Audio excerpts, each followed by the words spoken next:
Never pay your home off. I know what you're thinking right now. I'm crazy. But listen, I don't mean like never, but don't pay off your debt until at least you're generating enough passive income that are covering all your bills. Did you know that the average American has about $193,000 in equity on their property doing nothing? If you take into consideration inflation, you're losing money by the day. Okay, plus if you're not generating enough passive income, also you're losing money. Imagine if I had this cash in my hand right here, but it's tied to a property. I cannot do anything with it, right? I cannot buy assets, right, that will generate passive income, and then I can use that passive income to pay off my house. Not only that, I cannot even go buy groceries, even if I wanted to.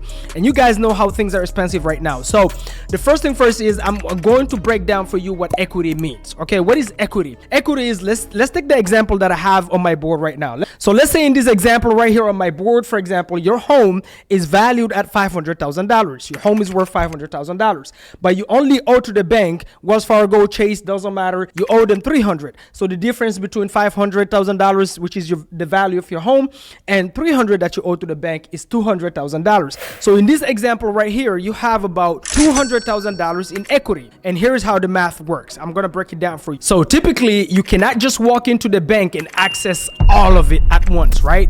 The bank will only give you about 80% of your home's value. And here is the example on this board here. Here's what I mean. So let's say your home is valued at $500,000 on this example. So what you do is you time that by 80%. That will give you $400,000. And then what I want you to do is I want you to do minus what you owe to the bank, which is $300,000 in this example. So now you're left with what? $100,000. That's the difference. So that is the maximum you can actually go and borrow to the bank. Okay, so that means $100,000 is the max you can borrow against your home. Now there's multiple ways you can go about it, but first thing first, guys, one thing you don't want to do is do not touch your equity if you plan on buying liabilities. Here's what I mean by liabilities. You're buying the Gucci's, the Louis Vuittons, the Louboutins. You're buying a car that you cannot afford. You're not looking to build like a rental car business. You're buying to drive for yourself. You only want to do this if you're looking to take this money, this equity, and invest it in assets. What are assets? Assets are things like real estate. You invest in something that will generate income, that will bring income in, and that will also go up in value and will generate passive income in order for you to start paying off debt. And then let's say hypothetically you decide to choose real estate. Well, instead of having a bunch of equity on one home, imagine if you own like me, for example, I own dozens of single families. Imagine if you own 10 single families and all these 10 single families has about, $100,000 in equity. Just do the math. 100,000 times 10, how much is that? You do the math, all right? So what we're not gonna do is go ahead and tap into your equity to buy liabilities. Do not do that.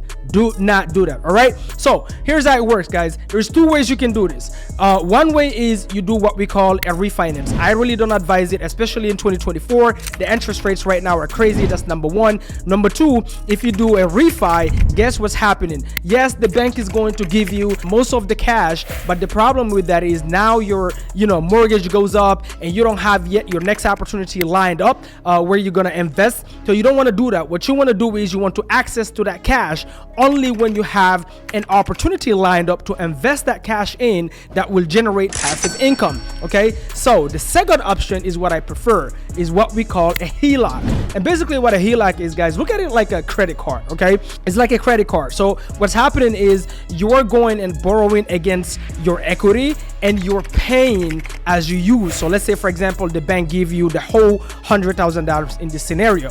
If you get the next opportunity, let's say somebody like me bring you a property to invest with them.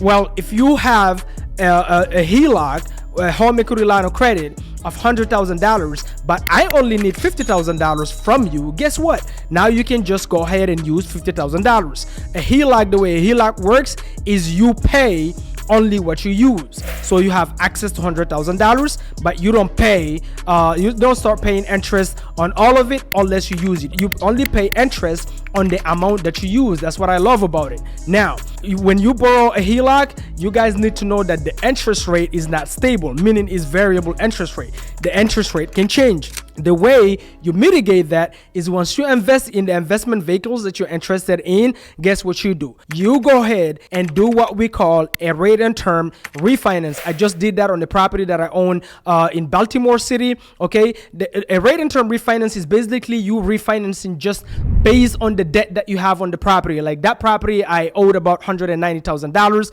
I didn't want to touch none of the equity. So what I did is and plus it's an asset-based loan. They really don't care about your credit when you're doing a rate and term refi. So when you're doing the rate and term refi, they'll refinance just cash out all the debt that you have. And if you do that after you invest the HELOC, guess what? Now you have a stable interest rate. Okay, so I prefer the second option than the refinance, because once you do the refinance, now your mortgage payments goes up. You don't have a choice but to pay it. It's just, you know, if you don't have yet investments lined up, it's really not a good idea. So for me, I prefer the second option. Now remember, one thing we're not about to do, guys, do not tap into your equity to invest in dumb shit. Do not tap into your equity to buy the Gucci's, the Louis Vuittons, to go splurge and whatever else that goes down in value, buy the Rolexes. Do not do that. Only do that if you're gonna take the cash and invest it in assets that goes up in value and bring passive income in. Guys, I have dozens of single family, and on average, each one of them bring about $3,500 net per month. Why? Because we don't do traditional rentals. We do what we call midterm rentals, and we rent to traveling professionals. So I've made a bunch of videos showing you exactly how you can generate passive income, great passive income from single families when you tap into that equity and you're ready to do that. By the way, one last nugget. When you're about to go ahead and apply for a HELOC, do not go to your existing bank if it's a big bank. What you want to do is you want to go to the credit unions, you know, the small community banks. And not only that, you want to go to 2 banks. So you want to shop around 2 banks to get the best rate possible, but those will give you the best terms ever. Do not go to your existing big bank. All right, guys, I'll see you on the next video. Leave a comment, share this video if you got any value out of it, subscribe to the channel so you don't miss out when we put out new content. Boom, boom, boom.